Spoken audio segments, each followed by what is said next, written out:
영화 음악의 역할과 다양한 기능들. 영화 음악사에 기록된 여러 가지 이론을 바탕으로 좀 더 체계적이고 논리적인 방법으로 영화 음악에 접근했다. 영화 전문가들의 다양한 견해와 해외 영화 음악 전문지의 특집 기사 등을 통해 좀처럼 접할 수 없었던 영화 음악에 대한 풍부한 지식을 맛볼 수 있다.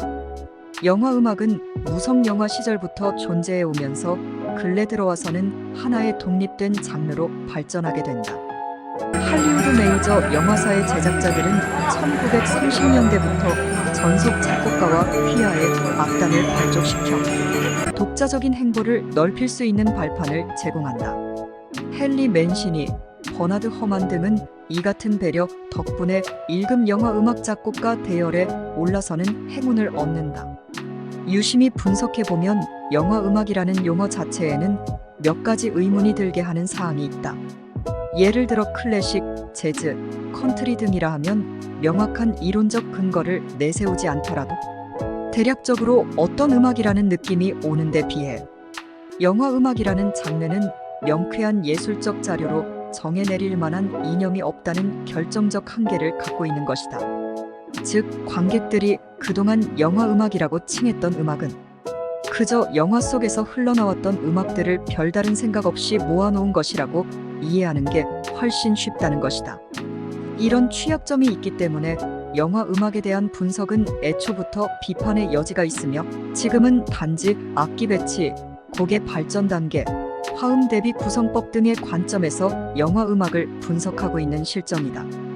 뚜렷한 장르 구분 기준이 없으므로 특정 유행가가 영화 장면과 완벽한 조화를 이루었다면 그 곡에 대해 훌륭한 영화 음악이라는 말도 허용되고 있다. 대표적인 사례가 라이처스 브라더스가 1964년 히트시켰던 언체인드 멜로디이다. 데미 무어, 패트릭 스웨이지 주연의 사랑과 영혼 중 커플이 도자기를 만들면서 사랑을 나누는 장면의 배경곡으로 인용되면서 다시 한번 빅히트했던 것을 떠올릴 수 있을 것이다.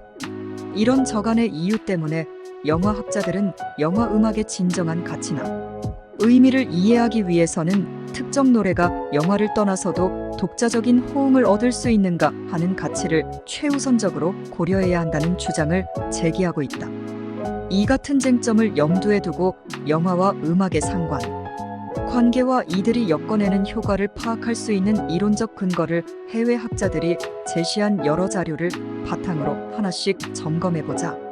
미국의 영화업계 동향 전문지 버라이어티 혹은 영국 영화 전문 월간지, 엠파이어 등 해외 1급 영화관계 전문지들도 별다른 반발 없이 수용하고 있는 주장 중의 하나가 영화 음악은 그 기원을 찾을 수 있는 명확한 자료가 없다는 점이다.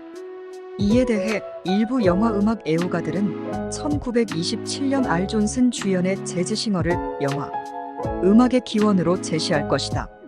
그렇지만 서구 영화 학자들은 재즈싱어는 기존의 노래를 영화에 삽입시킨 것일 뿐 영화 속에 내재된 음악은 아니라는 반론도 제기하고 있다.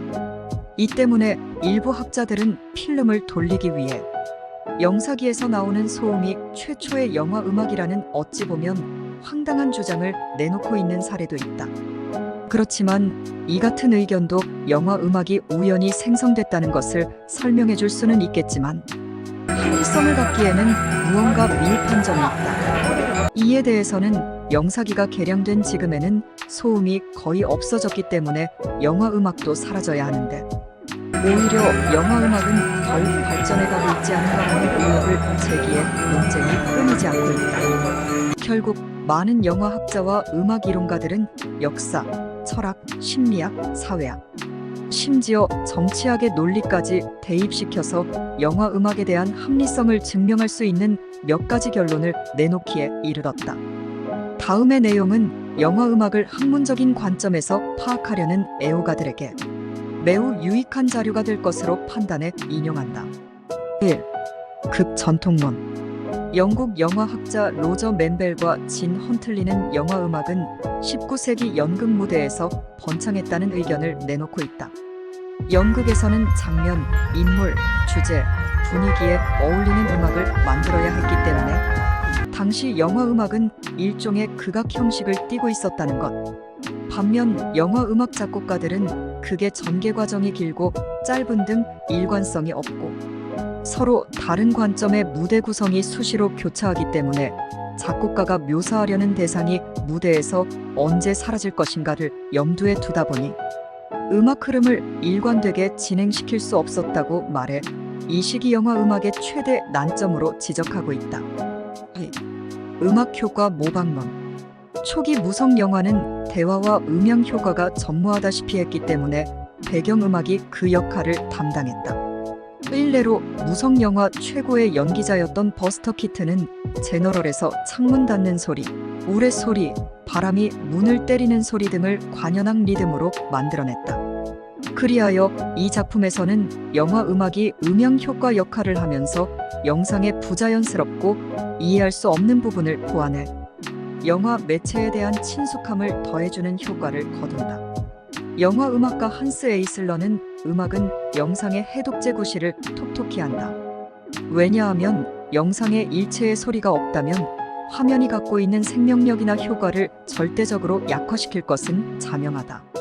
이런 이유 때문에 음악은 영상에 부족한 생명력을 불어넣어주는 동시에 관객들에게 공포, 기쁨, 놀라움 등의 감정도 함께 전달하는 것이다라고 영화 음악의 가치를 역설하기도 했다. 흔히 우리가 사진을 볼 때 그 사진에 찍힌 인물의 소리나 음성을 요구하지는 않는데 그것은 사진이 갖고 있는 비진실성을 이해하고 있기 때문이다. 반면 영화를 보는 관객들은 영상의 활동, 동작의 연속성 등에 상당한 허구가 있음에도 불구하고 소리를 듣고자 열망해왔고 소리를 대리 만족시켜주기 위해 무성 영화 시절부터 음악이 쓰여져 유성 영화로 이어졌기 때문이다. 영화 음악은 애초 음악 효과의 역할을 모방하려다 발전된 것으로 보는 견해이다. 3. 영화 예술 가치 유지론. 오늘날 배경음악이 영화의 예술적 가치를 높여주는 1등. 공신이라는 지적은 오히려 진부할 정도로 널리 인식되고 있다. 영화 음악가 한스 에이슬러는 이 같은 논리를 이론적으로 확립시켰다. 저서 사운드 트랙 오브 사운드 트랙을 통해 영화 음악은 일종의 접착제 역할을 한다. 즉 서로 연관성이 없는 화면을 매끄럽게 이어주는 것은 음악 외에는 없다.